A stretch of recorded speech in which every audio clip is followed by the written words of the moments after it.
Parte 2. El simbolismo litúrgico. Capítulo 1. Su naturaleza. Definición y división.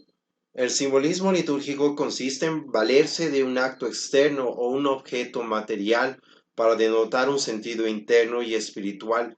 No solamente las palabras sirven para simbolizar ideas, también las acciones y objetos pueden significarlas, y esa significación por medio de cosas es propia de la liturgia. Entramos a estudiarla. El simbolismo se divide en propio y místico. Simbolismo propio es el sentido que la Iglesia dio a un objeto o ceremonia cuando los instituyó. Simbolismo místico es el que han dado los autores a un objeto o ceremonia posteriormente a la institución de la Iglesia. El simbolismo propio es el que la cosa tiene de suyo por institución. Simbolismo místico es un sentido acomodaticio y sobreañadido. Por ejemplo, la explicación que dan los autores de las ceremonias de la misa, adaptándola a los diversos episodios de la Pasión. El simbolismo puede ser reverencial, doctrinal o sacramental. Primero, es reverencial cuando sirve para rendir el culto debido a Dios y a las personas y cosas sagradas, por ejemplo, la incensación. Segundo, es doctrinal cuando sirve para inculcar una verdad religiosa. Por ejemplo, las gotas de agua que se ponen en el vino de la misa denotan la unión en Cristo de la naturaleza humana con la divina. Tercero, es sacramental cuando sirve para santificar. Por ejemplo, la cruz que se hace sobre un objeto para bendecirlo. Generalmente los objetos litúrgicos tienen varios simbolismos a la vez. Así los cirios encierran un simbolismo reverencial en cuanto se encienden en honor de Dios, cirios de la misa.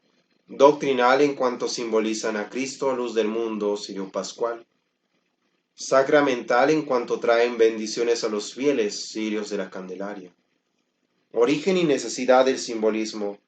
No todos los objetos y actos litúrgicos fueron introducidos desde un principio por razones de simbolismo. Unos pudieron ser introducidos por necesidad, como lavarse las manos, otros por ornato, como las luces, y otros por costumbre, como el uso del alba. Pero en estos casos la Iglesia ha tenido el cuidado de darles pronto un sentido simbólico. Y así cosas que al principio fueron meramente naturales, después se vieron elevadas a la categoría de sagradas. Hoy día son muchas las ceremonias que sólo se conservan por su sentido simbólico. El simbolismo litúrgico tiene gran importancia, porque la Iglesia en sus ritos no pretende acciones sin sentido o que sólo tengan una explicación natural, sino levantar nuestra mente de las cosas visibles a las celestiales. Reglas del simbolismo. No es siempre fácil de entender el sentido simbólico, pero aun en los casos en que no lo entendamos, debemos respetarlo, porque en la mente de la Iglesia las ceremonias envuelven un sentido espiritual y santo. La ley fundamental de la interpretación simbólica es atender primeramente al sentido propio de los símbolos, esto es, al que tiene por razón de institución. Leyes del simbolismo propio. Para conocer cuál es el sentido propio, primero, si la ceremonia va acompañada de palabras, éstas dan la clave del sentido. Así, para bendecir incienso, dice el sacerdote, bendígate aquel en cuyo honor has de ser quemado. Se trata pues de un símbolo reverencial. Segundo, si la ceremonia no tiene palabras para reconocer su sentido, hay que atender a su origen histórico, a la razón de ser la ceremonia y al uso de la Iglesia. Al origen histórico, así no comprendemos muchas de las ceremonias de la misa, si perdemos de vista que la misa actual es una reducción de la misa solemne primitiva. Véanse más en el número 1101. A la razón de ser de la ceremonia, así cuando la liturgia manda que el cirio pascual no se vuelva a encender después de la ascensión, inculca nuevamente el simbolismo doctrinal de que Cristo es la luz del mundo, pues Él, ausente, no vuelve a encenderse. Al uso de la Iglesia, en casos análogos, así la incensación es señal de reverencia. Luego, cuando se hace un cadáver, da a entender el respeto que nos merece por haber sido templo de Dios. Leyes del simbolismo místico. El fin del simbolismo místico es dar a las cosas una significación piadosa, apta para nuestro aprovechamiento espiritual. A veces la Iglesia acepta como propia una interpretación mística dada por los autores. En este caso, el simbolismo, sin dejar de ser místico, pasa a ser aceptado por la Iglesia en los libros litúrgicos y merece todo nuestro respeto. La Iglesia tiene el acierto de escoger entre las diversas explicaciones la más conveniente. Así, entre las que se deban a las vestiduras del celebrante, eligió la que se ve en ellas las virtudes de que debe estar revestido. El sentido místico ni debe ser imprudentemente rechazado ni aceptado indiscretamente. No puede ser imprudentemente rechazado porque los padres de la Iglesia y esta misma lo han empleado, ni puede ser indiscretamente aceptado. Para su aceptación es necesario que no vaya contra el sentido propio, ni esté muy alejado de él, y que no aparezca como forzado, ridículo o poco edificante. Además, es evidente que el simbolismo místico, por hermoso y edificante que sea, debe ceder el puesto al simbolismo propio. Se ha abusado bastante del simbolismo místico. Han llegado a multiplicarse tanto los simbolismos y ser tan forzados o sutiles que lejos de ayudar a la piedad, les son estorbo. Estas alegorías, escribe el cardenal Bona, contienen más de curiosa ligereza que de verdadera piedad. Hoy día domina en la liturgia la tendencia a buscar con el mayor cuidado el simbolismo propio, o acercarse lo más posible a él estudiando las instituciones antiguas, la razón de ser de la ceremonia y la mente y uso de la Iglesia. En consecuencia, hemos de aceptar aquellos simbolismos místicos que la Iglesia ha recibido oficialmente en su liturgia, o que gozan de tal autoridad y prestigio, que puede decirse han llegado a ser de la Iglesia. Nosotros podemos aceptarlos si favorecen nuestra piedad. En caso contrario, ninguna ley nos obliga a ello. Capítulo 2. Elementos simbólicos. La liturgia y la naturaleza inanimada.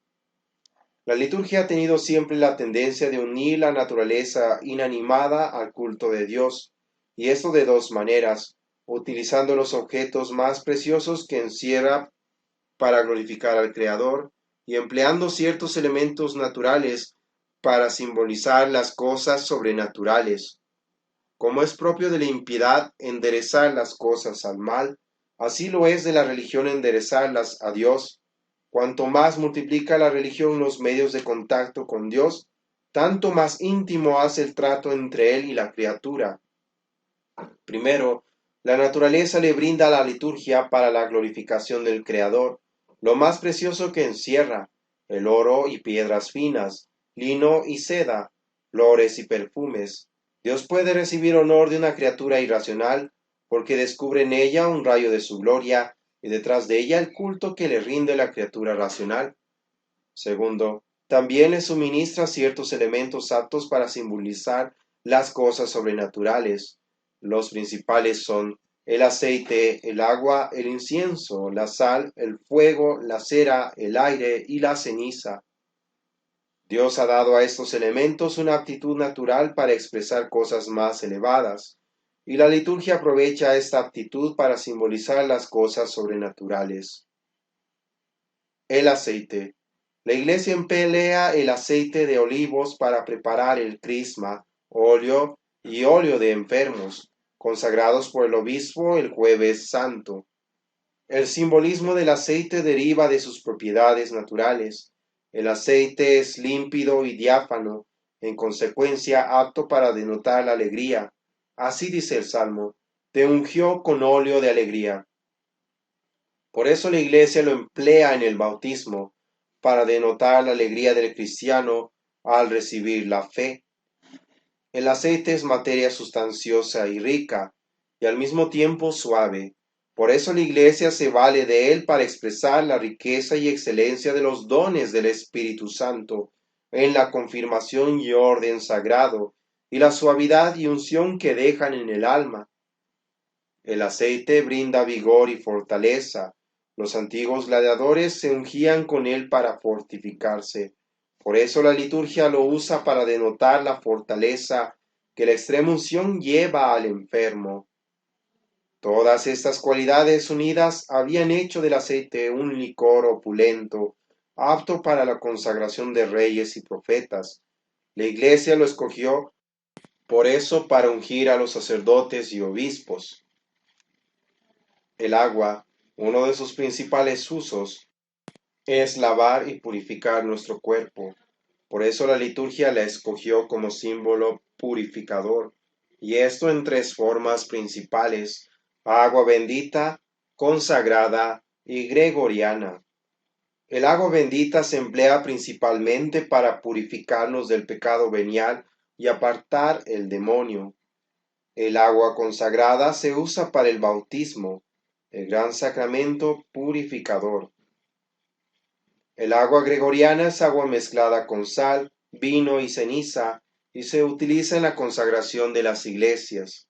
En ella el agua denota purificación, la ceniza penitencia, la sal preservación y sabiduría, y el vino la opulencia de la gracia.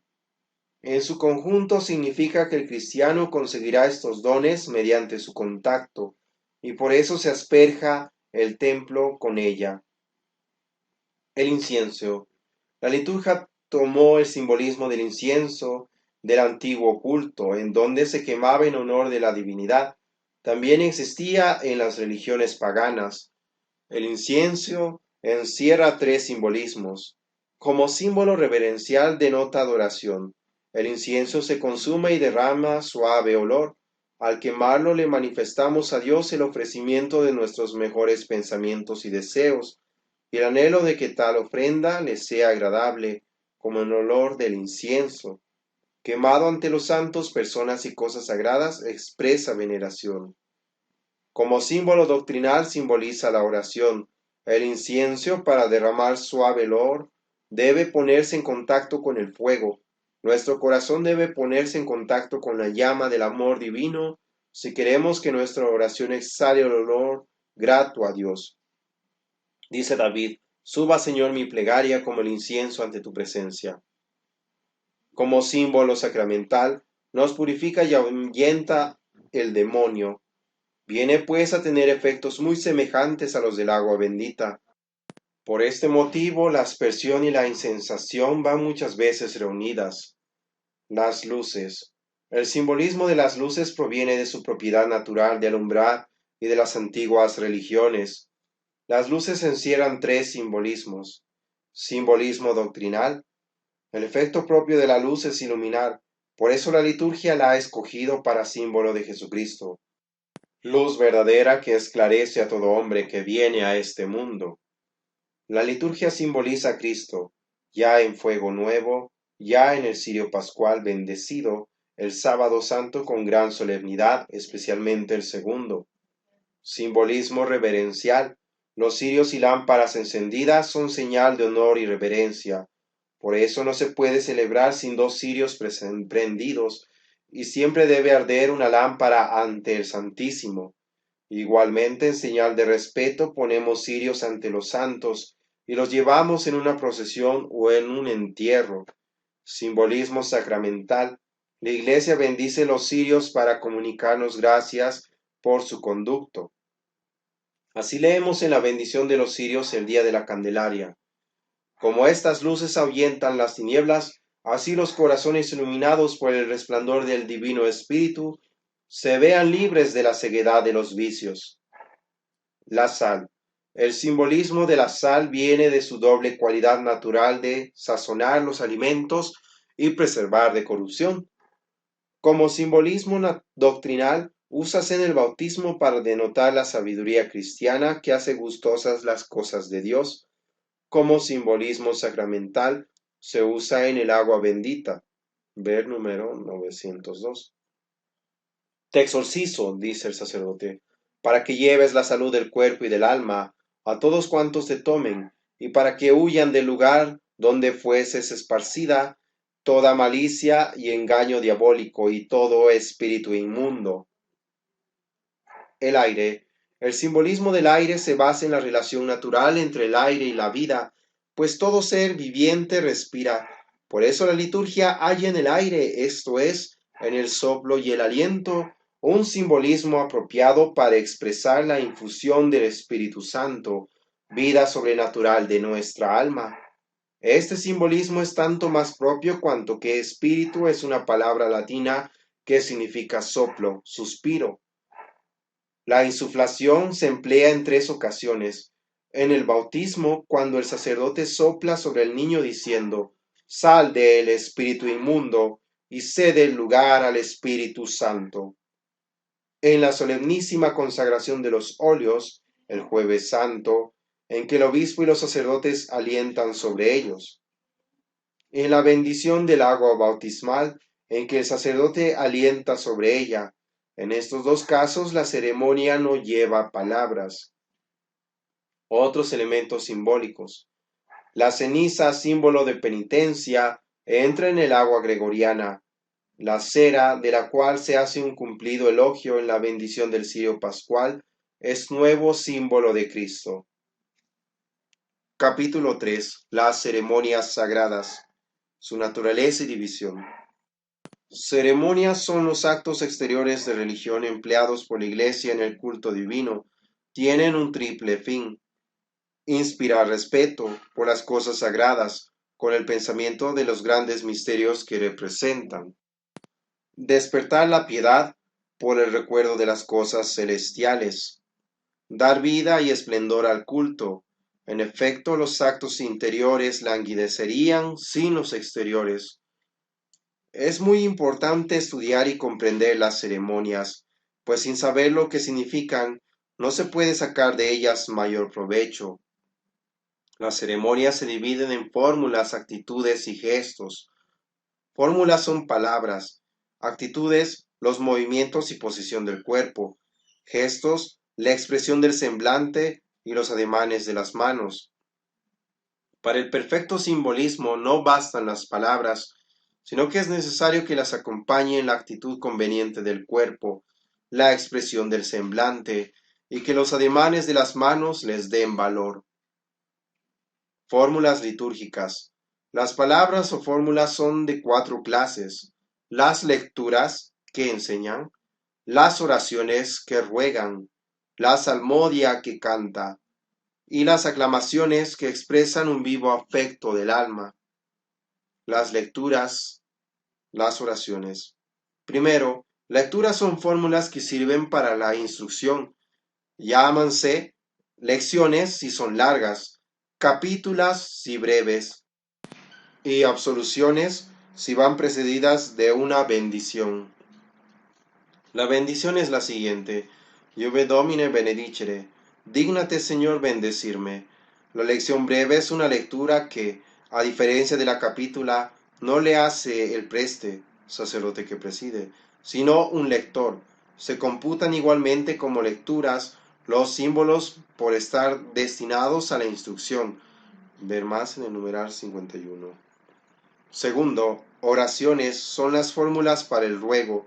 Las principales son el Padre Nuestro y Ave María, la colecta secreta y poscomunión de la misa, y las diversas letanías y bendiciones del ritual. Además, la mayor parte de la liturgia de la misa y sacramentos está formada de oraciones. También abundan en el oficio divino.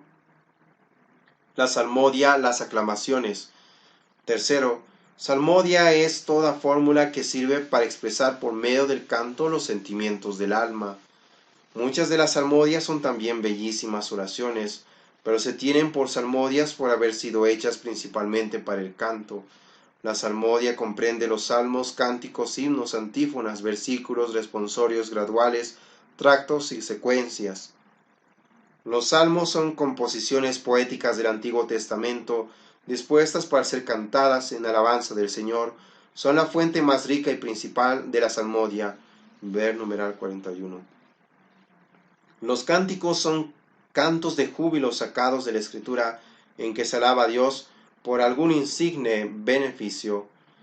Hay 3 en el Nuevo Testamento: el Magnífica de Nuestra Señora, al que tiene especial veneración y con mucho motivo; el pueblo cristiano, el Benedictus de Zacarías y el Nunc Dimittis del anciano Simeón. En el antiguo son más numerosos. Los más célebres son el de Moisés después del paso del Mar Rojo y el de los tres jóvenes librados del horno ardiendo, Daniel. Los himnos son composiciones en verso de distintos autores, por ejemplo, el Tantum Ergo y el Pangelingua de Santo Tomás de Aquino. Aunque escrito en prosa, se computa como himno de el Te Deum, bellísimo canto de acción de gracias. Antífonas son fórmulas breves que se cantan generalmente antes y después de cada salmo. Versículo es medio verso de un salmo, acompañado de la otra mitad como respuesta. Se usa antes de las oraciones. Responsorio es un trocito de la Sagrada Escritura que se va repitiendo varias veces después de otros. A manera de estribillo, se usa mucho en el oficio divino. Del gradual tracto aleluya y secuencia hablaremos en la misa, por ser fórmulas exclusivas de ella. Cuarto, las aclamaciones son fórmulas breves de saludo, fe o entusiasmo. Las principales son el amén, que significa así lo creo en el credo y así lo deseo en las oraciones. El aleluya, grito de alegría que significa gloria a Dios, propio especialmente del tiempo pascual. El Dominus Vobiscum, el Señor sea con vosotros, y el Pax Vobis, la paz sea con vosotros, fórmulas de saludo. El Deo gracias, gracias a Dios, que se usa después de la epístola, las lecciones y capítulas. El Kyrie eleison, Señor ten piedad de nosotros. Y por último, las doxologías. Las doxologías son fórmulas de alabanza en honor de las tres divinas personas, del griego doxa, alabanza, y logos, palabra. Los principales son el Gloria Patri, el Gloria in Excelsis y la última estrofa de los himnos. Actitudes litúrgicas. Son las diversas colocaciones del cuerpo mientras se ora, a saber, orar de pie, inclinado, de rodillas, sentado y postrado. Su fin es denotar los sentimientos interiores del alma y despertar en ella afectos favorables a la oración. Primero, orar de pie es actitud de reverencia y de confianza en Dios. Es la actitud ordinaria del que ora, como se observa en las catacumbas. Estar de pie simboliza también prontitud de ánimo en el servicio de Dios, por eso oímos de pie el Evangelio. Alegría, así en el tiempo pascual se rezan de pie oraciones que de ordinario se recitan de rodillas. Segundo, orar inclinados significa oración humilde y respetuosa. Igualmente las inclinaciones son señal de respeto. Las inclinaciones son de cabeza o de cuerpo y se dividen en profundas, medias y sencillas.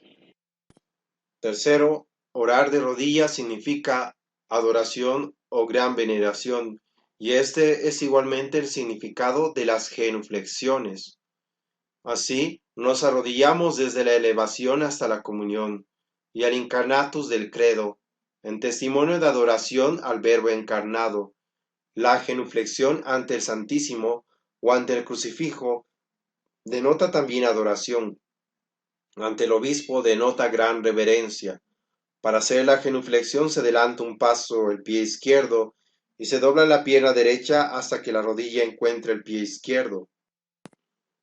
Denota también temor, aflicción y arrepentimiento, así el modo de orar propio de las épocas de penitencia como la Cuaresma. Entonces muchas veces es el mismo diácono el que nos exhorta a hacerlo con las palabras flectamus genua, doblemos las rodillas. Cuarto, orar sentado es señal de autoridad.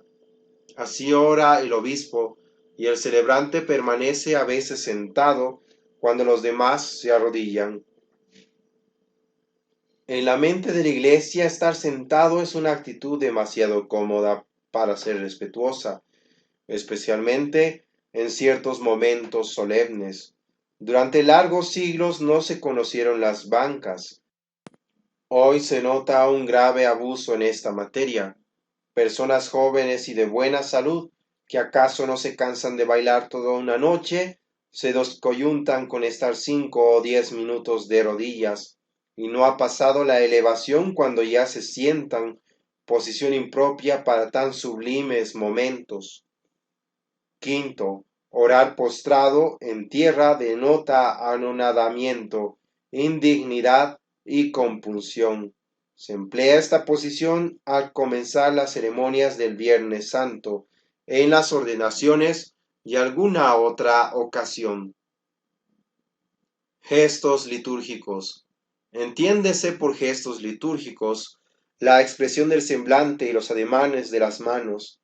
La liturgia los emplea para realzar los sentimientos interiores y favorecer la piedad. Los principales son las miradas, ósculos, golpes de pecho, imposición y extensión de las manos. Las miradas son formas elocuentes de manifestar nuestro sentimiento. Así, alzar los ojos al cielo es señal de que elevamos a Dios el corazón. Fijarlos en tierra, señal de humildad. Volverlos a la Santa Hoz y al crucifijo, señal de fe y veneración.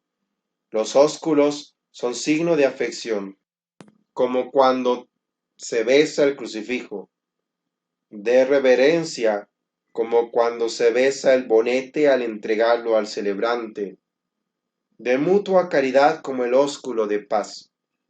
Los golpes de pecho denotan dolor y arrepentimiento, por eso se usan al Confiteor, Domine non sum dignus, Agnus Dei, etc.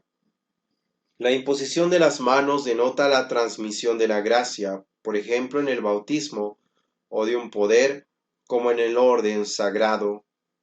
El extender y juntar las manos, por ejemplo al Dominus Vobiscum, es un saludo de caridad a los fieles, como queriendo juntarlos a todos y presentarlos a Cristo. Poner las manos juntas sobre el pecho denota devoción y vivo deseo de ser oído. Así reza el celebrante varias oraciones de la misa. Otros gestos litúrgicos.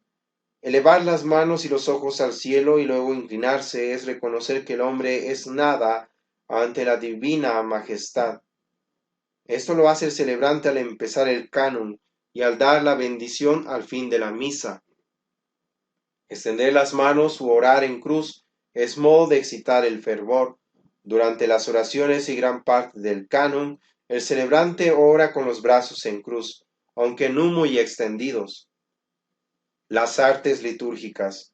Las artes ayudan a la liturgia a promover con mayor eficacia el culto divino, despertando en nosotros la fe y la piedad. La arquitectura, en cuanto a la grandiosidad y recogimiento del templo, levanta instintivamente nuestro espíritu a Dios. La escultura, en cuanto nos representa a los ciudadanos del cielo, dándole mayor vida y eficacia al culto de Cristo y de los santos. La pintura, en cuanto sirve para instruir sobre todo a los ignorantes.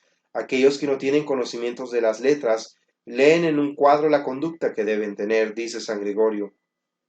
La orfebrería, en cuanto se esmera porque los cálices y otros objetos de culto sean los más dignos de Dios, y nos enseña que en generosidad y esmero de Dios todo lo merece. La oratoria, en cuanto pone a la disposición de la liturgia los recursos que posee para mover a obrar el bien. La literatura, pues le brinda todos los tesoros de inspiración y sabiduría de los libros sagrados y de los escritores eclesiásticos. La música, porque ofrece a la liturgia todo su poder y eficacia para mover nuestros sentimientos. El arte es de suyo libre. Su fin es despertar en nuestro espíritu el noble deleite estético, y aunque no se proponga moralizar, basta con que no quebrante las normas de la moral cristiana para que sea digno y aceptable, pero es indudable que el arte religioso debe sacrificar un poco de esa libertad si quiere ser de veras religioso. Es indispensable que esté lo más de acuerdo posible con el fin y el espíritu de la religión. El dramatismo litúrgico.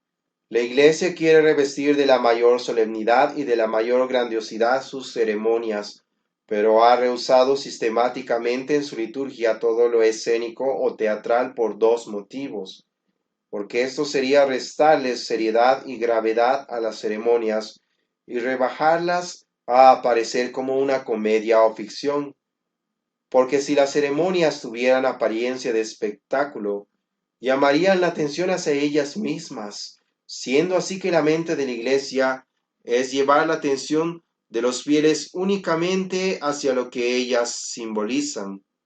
Por este mismo motivo, la Iglesia no puede admitir en la liturgia un arte teatral. La música, el canto, el oratorio, el decorado teatral llamarían la atención de los fieles hacia ellos y alejarían de Dios, que es precisamente todo lo contrario de lo que se propone la liturgia.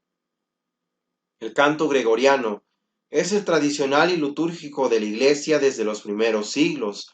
Tiene estas condiciones. Es eminentemente serio y piadoso, y apto en consecuencia para expresar los sentimientos de fe y de piedad. Es muy hermoso como que deriva de las melodías de Grecia, el pueblo privilegiado del arte. Es sencillo y popular y puede fácilmente ser aprendido y cantado por el pueblo. Además, el canto gregoriano no tiene nada de mundano o teatral, y lo que es también grande ventaja, se amolda perfectamente a las palabras, realizando el principio de que la música no debe predominar sobre las palabras, sino realzar simplemente el sentido y sentimiento de éstas. No es de extrañar, pues, que haya merecido el elogio entusiasta de los mejores músicos. Desgraciadamente entre nosotros se suele cantar muy mal porque falta la formación necesaria para poderlo interpretar artísticamente. La Iglesia anhela vivamente que se le estudie y que todo el pueblo lo cante. Acepta también la Iglesia la polifonía sagrada por ser de carácter religioso y aproximarse al canto gregoriano. En cuanto a música profana, no acepta la Iglesia sino aquellas composiciones que por su seriedad sean dignas del culto divino. En esto tenemos graves deficiencias por corregir, nada más indigno de la santidad de Dios y dignidad del culto que oír en el templo piezas de carácter mundano, valses, tangos, pasillos, etc., de las mismas que se oyen en un salón de baile o en una plaza de toros, y que en vez de levantar el espíritu a Dios, lo llenan de la mundanidad y ligereza. Los papas, en especial Pío X, en su motu propio del 22 de noviembre de 1903, lo han prohibido con estricta severidad. Está también prohibido que las bandas toquen dentro del templo y de los instrumentos de orquesta solo se autorizan los más dignos, el órgano o armonio, el violín, contrabajo y violonchelo. Parte 3. Los actos litúrgicos. La Santa Misa.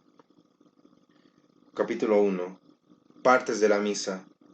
Al cristiano debe interesarle sobremanera el conocimiento de las ceremonias de la misa, ya por ser el acto fundamental de la religión, ya para poderla oír con mayor conocimiento y provecho.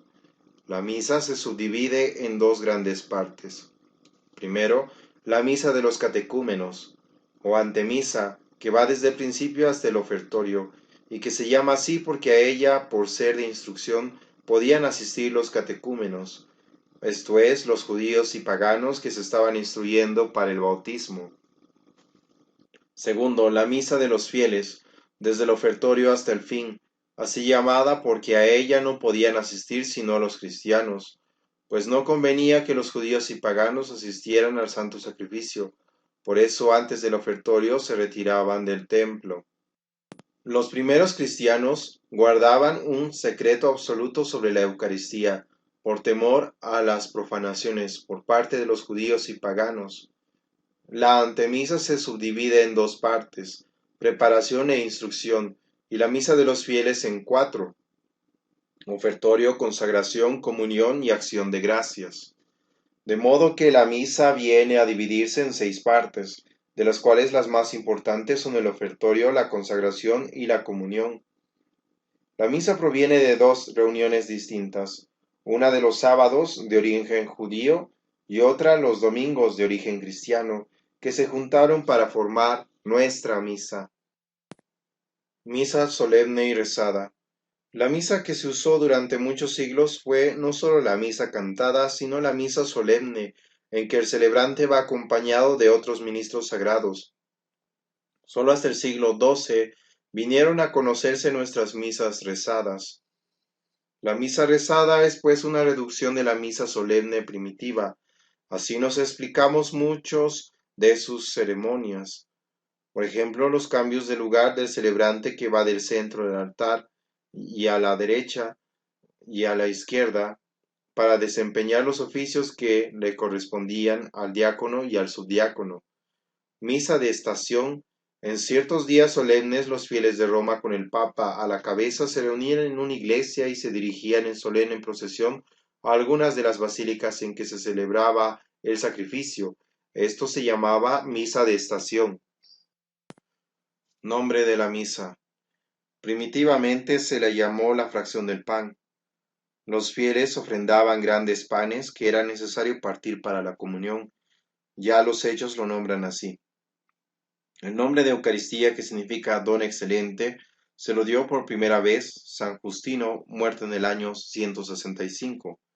El nombre de misa no se conoció sino mucho más tarde. Misa significa despedida.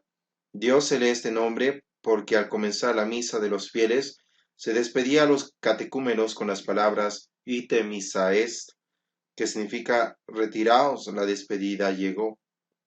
La mayor parte de las ceremonias de la misa no existieron desde un principio, sino que fueron introducidas con el correr de los siglos.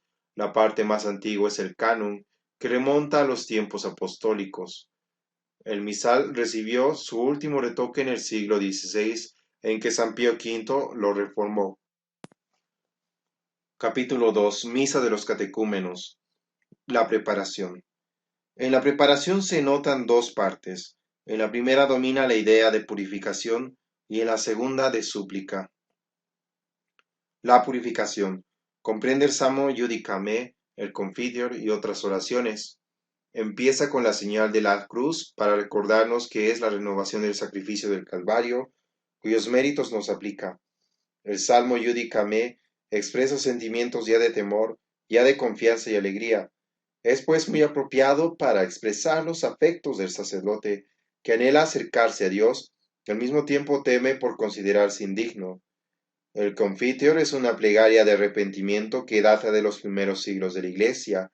En ella confesamos nuestros pecados y pedimos a María y a los santos rueguen por nosotros.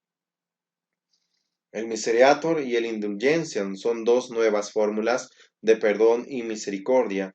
Siguen unos versículos en que se pide a Dios se torne misericordioso hacia nosotros y escuche nuestra oración. Enseguida dice el sacerdote, oremos, y sube las gradas del altar mientras recita la oración Afera Nobis, que dice, suplicámoste, Señor, borres nuestras iniquidades, para que con pura conciencia merezcamos acercarnos a tu altar. En varias misas cantadas encontramos dos ceremonias propias de ellas, la aspersión y la incensación. La aspersión es una ceremonia de purificación en que el sacerdote asperja públicamente a los fieles con agua bendita. Es propia de las iglesias catedrales y parroquiales los días festivos. Para la incensación el sacerdote bendice el incienso, inciensa el crucifijo, las reliquias e imágenes de los santos si los hay, enseguida al altar y por último el mismo celebrante es incensado. La súplica consta del introito, los kyries, el gloria y la colecta. Primero, el introito es la primera oración que el sacerdote reza en el misal y se compone de unos pocos versículos de algún salmo. Introito significa entrada. Llámase así porque en las misas cantadas se canta al comienzo o entrada de la misa. El introito nos hace entrar ya en el espíritu de la liturgia, de acuerdo con la fiesta o tiempo. Así, los introitos de Cuaresma denotan penitencia, los de Pascua alegría, etc. Segundo, los Kyries son 9 invocaciones en idioma griego a la Santísima Trinidad y significan Señor, ten piedad de nosotros. Son las mismas palabras que pronunciaron el ciego del Evangelio, los leprosos y la cananea cuando le pidieron a Cristo se compadeciera de ellos. Tercero, el Gloria es un himno de alabanza en honor de las tres divinas personas. Se denomina himno angélico porque comienza con las palabras con que los ángeles anunciaron a los apóstoles el nacimiento del Salvador. Por ser himno de regocijo, se suprimen los tiempos de penitencia. Cuarto, el Dominus Vobiscum. Es un saludo religioso que se halla en la Escritura y significa: el Señor sea con vosotros. Antes de él, el sacerdote besa el altar para significar al pueblo cristiano que le lleva el saludo de Cristo simbolizado en aquel. Quinto, la colecta es la oración propia del día, que expresa el misterio o santo que se honra, el espíritu que anima a la liturgia y los frutos que hemos de procurar en ese día. Llámase colecta participio del verbo coligere, congregar, porque presenta a Dios la petición conjunta o congregada de los fieles. La colecta merece todo nuestro aprecio y cariño, además de las razones indicadas. Es una oración llena de fe y confianza y muy hermosa en lo general, aun en la parte literaria. Es la oración litúrgica por excelencia, que se reza no solo en la misa, sino también por lo menos 5 veces en el oficio divino. Conmemoraciones. Casi siempre la colecta va seguida de otras oraciones de fiestas o de santos que se celebran en ese mismo día. Estas se llaman conmemoraciones porque son un recuerdo o conmemoración de ellos. Oraciones varias. El misal trae un gran número de oraciones sueltas para pedir por toda clase de necesidades. Por ejemplo, para alcanzar la humildad, la castidad, la compunción, para implorar la lluvia, el tiempo seco, la paz, la cesación de cualquier calamidad, etc. Estas oraciones las emplea el celebrante cuando las rúbricas lo mandan o permiten o el obispo lo prescribe. Parte 2. La instrucción. La segunda parte destinada a la instrucción religiosa comprende la epístola, la salmodia, el evangelio, la homilía y el credo. Primero, la epístola es una instrucción sacada de la Escritura, en especial de las epístolas de los apóstoles, de donde toma su nombre y encierra enseñanzas escogidas por la Iglesia para nuestro provecho. Segundo, llámase salmodia, todo trozo dispuesto para ser cantado, generalmente se saca de los salmos. En la misa toma la forma de gradual tracto o aleluya, de acuerdo con el espíritu litúrgico del tiempo. El gradual va alternado con un versículo. Llámase gradual porque los cantores debían subir las gradas del ambón o púlpito para cantarlo. El tracto es un salmo que se cantaba de un solo tirón sin alternar con versículos. Tracting, de un tirón. Hoy día no se canta el salmo entero. El aleluya es un trocito de la escritura precedido de la interjección de alegría, aleluya. En tiempo ordinario se cantan un gradual y un aleluya. En los tiempos de penitencia el aleluya, canto de alegría, se reemplaza por el tracto, y en el tiempo pascual hay 2 aleluyas. El fin de la salmodia es entretener piadosamente al pueblo durante el tiempo que transcurre entre la epístola y el evangelio. Las secuencias son composiciones poéticas de ritmo muy flexible que se cantan ciertos días después de la epístola. La liturgia ha conservado 5 de las muchas que había: las de Pascua, Pentecostés, Corpus Christi, el Stabat Mater y el Dies Irae. Tercero, el Evangelio es un trozo de la vida o doctrina de Cristo, tomado de uno de los evangelistas. Al Evangelio se dan señales particulares de respeto. El sacerdote, antes de leerlo, pide a Dios purifique sus labios y su corazón para leerlo dignamente. Los fieles lo oyen de pie, en señal de acatamiento, y de que están listos a practicarlo y defenderlo. Cuarto, llámase homilía la explicación del Evangelio que se acostumbraba durante la misa. Hoy día también manda la Iglesia que la plática dominical sea normalmente la explicación del Evangelio. Quinto, el credo se canta o reza en la misa, porque después de haber oído las enseñanzas de la fe en la epístola, evangelio y homilía, está muy bien que hagamos una profesión pública de ella. Capítulo 3. Misa de los fieles. Se divide en ofertorio, consagración, comunión y acción de gracias. El ofertorio. Esto es ofrecimiento, se comprende en 3 cosas: una corta oración que el celebrante recita después de saludar al pueblo con el Dominus Vobiscum y de invitarlo a orar con la palabra oremos; el ofrecimiento del cáliz y la hostia; la parte de la misa que va desde aquí hasta el Sanctus. Esta parte encierra principalmente el ofrecimiento de la hostia y el vino, el lavabo y varias oraciones, entre ellas el orate fratres y la secreta. Veamos en qué consistía el ofertorio antiguo y en qué consiste el actual. El ofertorio antiguo consistía en que todos los fieles ofrecían su porción de pan y de vino para el sacrificio y otras ofrendas. Como el pan y el vino eran ofrecidos en cantidad abundante, una parte se destinaba al sacrificio, otra se distribuía a los fieles que no comulgaban como pan bendito, y una tercera se destinaba a las necesidades del culto del clero y de los pobres. El ofertorio actual consiste en que el celebrante ofrece a Dios el pan y el vino para el sacrificio. El pan lo ofrece por sus pecados y por todos los presentes, y por todos los fieles cristianos vivos y difuntos, para que a todos aproveche para la vida eterna, por donde se ve que ofrece de modo especial el sacrificio por los que están presentes.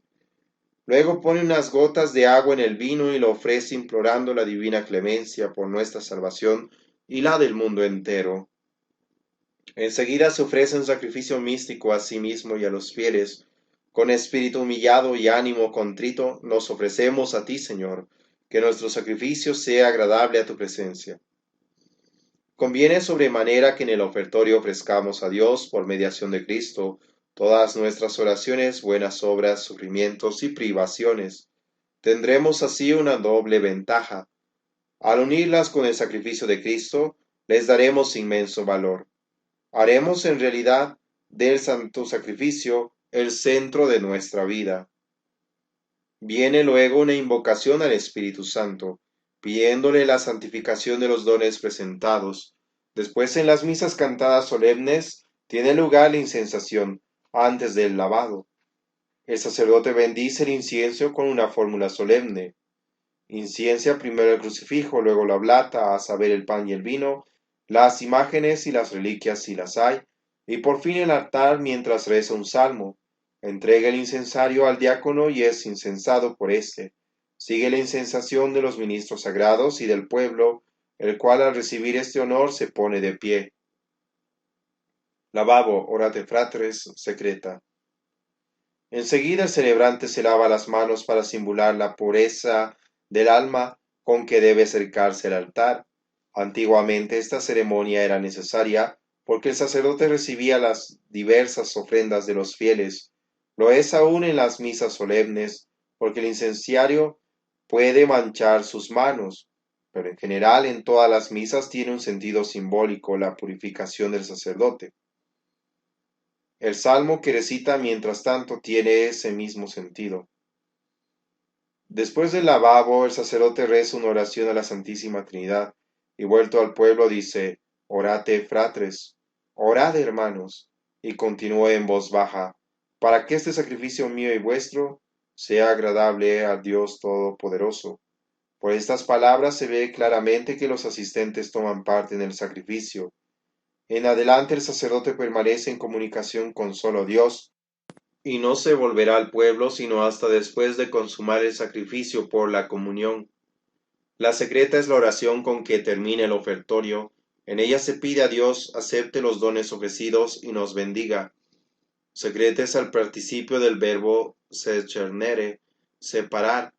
Se le da este nombre porque se reza sobre las ofrendas separadas para el sacrificio. La secreta varía en cada misa y después de la principal del día suele haber otras correspondientes a las fiestas y santos que se conmemoran. La consagración. El prefacio, el Sanctus, el Canum.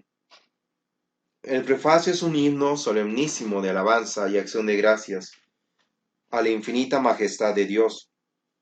Prefacio significa introducción, preámbulo, y tiene este nombre porque es una introducción al Canum, parte principal de la misa. El prefacio es una imitación del himno de alabanza y acción de gracias que pronunció Cristo en la última cena. Hoy día hay 15 prefacios correspondientes, casi todos a las grandes fiestas. El Sanctus es un complemento del prefacio, en que nos unimos a las alabanzas de los espíritus celestiales.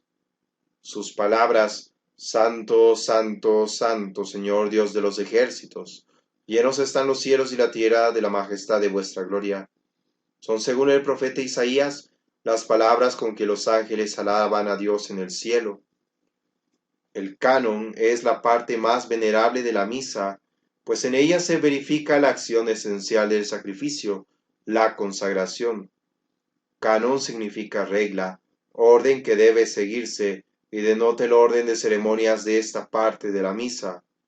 Las ceremonias del canon provienen de los primeros siglos, y no han sufrido modificaciones desde el siglo IV. Todo el canon se realiza en un completo silencio, que viene a simbolizar la majestad de los misterios en él efectuados. Dividiremos este estudio en ceremonias antes de la consagración y después de ella. Antes de la consagración, el celebrante recita 4 oraciones principales. En la primera, Te igitur, recomienda a la Iglesia, al Papa, al Obispo y a cuantos han permanecido fieles a la fe católica.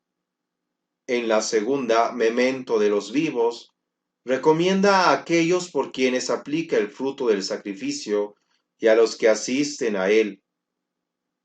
En la tercera, Comunicantes, nos pone en comunicación con María y con los santos pidiéndole su protección. En la cuarta, Anc igitur, pide a Dios acepte benignamente la ofrenda, al tiempo que extiende las manos sobre ella. Esta ceremonia denota que toma posesión de la cosa ofrecida y la consagra a Dios, que los pecados del mundo recaerán sobre esa víctima santa como cuando se efectuaba esa misma ceremonia sobre las víctimas de la antigua ley. La consagración es el momento más solemne de la misa, pues en él el pan y el vino se convierten en el cuerpo y sangre de Cristo. La Iglesia no ha encontrado para este momento ritos más apropiados que los que usó Cristo al consagrar por primera vez. Se limita pues a repetir sus palabras y ademanes. El sacerdote toma el pan, alza los ojos, lo bendice y pronuncia las palabras de Cristo. Este es mi cuerpo. Hace otro tanto con el cáliz diciendo, este es el cáliz del nuevo y eterno testamento, misterio de fe, que será derramado por vosotros y por muchos para la remisión de los pecados. Y eleva la hostia y el cáliz para que los presentes los adoren. El espíritu de la Iglesia es que durante la elevación se mire la hostia y el cáliz, aunque bien puede inclinarse la cabeza en señal de respeto antes y después de ella cuando el sacerdote hace genuflexión. El Papa San Pío X concedió indulgencia de 7 años y 7 cuarentenas a los que en este momento repitan el grito de fe y adoración del apóstol Tomás, Señor mío y Dios mío. Después de la consagración, hallamos 3 oraciones. La primera, un de memores, es una memoria o recuerdo de los principales misterios de la vida de Cristo. La segunda, supraque, pide a Dios acepte benigno el sacrificio. La tercera, súplices te rogamos, le pide a Dios que cuantos participen del cuerpo y sangre de Cristo sean llenos de toda gracia y bendición. En el memento de difuntos, el celebrante pide a Dios por las benditas almas para que las lleve al lugar de refrigerio, luz y paz. En la oración Nobis quoque peccatoribus, le suplica que a nosotros también, aunque pecadores, nos dé la abundancia de sus dones y el gozar de la compañía de sus santos en el cielo. Al comenzarla se hiere el pecho en señal de compunción. Estas palabras las dice en tono un poco más alto para invitar a los fieles a que tengan este mismo sentimiento. Termina el canon con una doxología, en que por medio de Cristo desea a Dios toda honra y gloria por los siglos de los siglos. Las últimas palabras, per omnia saecula saeculorum, se pronuncian en voz alta para que los fieles puedan ratificar tan hermosas oraciones respondiendo Amén. Las cruces en la misa. Ocurre con frecuencia la señal de la cruz sobre la hostia y el cáliz y tiene distintos significados según que se haga antes o después de la consagración. Antes de la consagración es más que todo un signo sacramental por el cual el sacerdote bendice dichos dones, invocando sobre ellos el beneplácito divino. Después de la consagración ya no es signo sacramental ni bendición propiamente dicha, porque el sacerdote no puede bendecir a Dios, ya que es el superior quien bendice al inferior. Es principalmente un símbolo doctrinal que nos recuerda que todo el mérito del sacrificio le viene de ser una renovación del de la cruz. La comunión, el Pater Noster, la fracción de la hostia. Se reza aquí el Pater Noster para comenzar con él la preparación a la comunión. En él, en efecto, pedimos el pan de cada día, no sólo del cuerpo, sino también el del alma, que es la comunión. Después del Pater reza el celebrante la oración Líbranos.